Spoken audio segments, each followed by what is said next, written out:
కానీ మరి ఏ వాక్యం తీసుకున్నా ఈ తల్లి వస్తుంది. దాన్ని మనం ఏం చేయగలుగుతాము?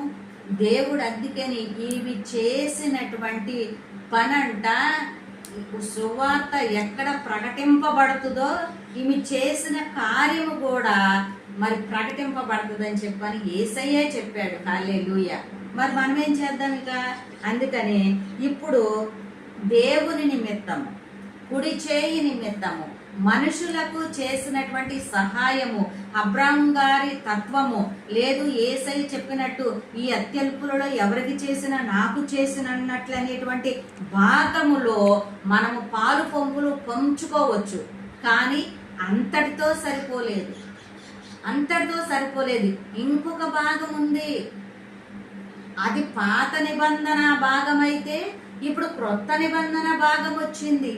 అది ధర్మశాస్త్రం యొక్క భాగం అయితే ఇది యేసయ్య భాగం వచ్చింది. ఇప్పుడు యేసయ్య నిమిత్తం మనం ఏం చేద్దాము?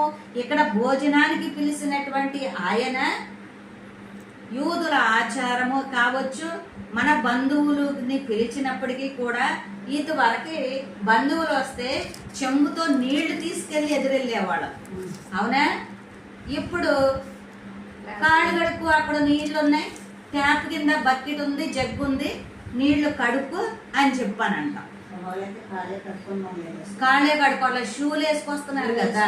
ఆ రీతిలో కాళ్లకు నీళ్ళు ఇచ్చేవాళ్ళు.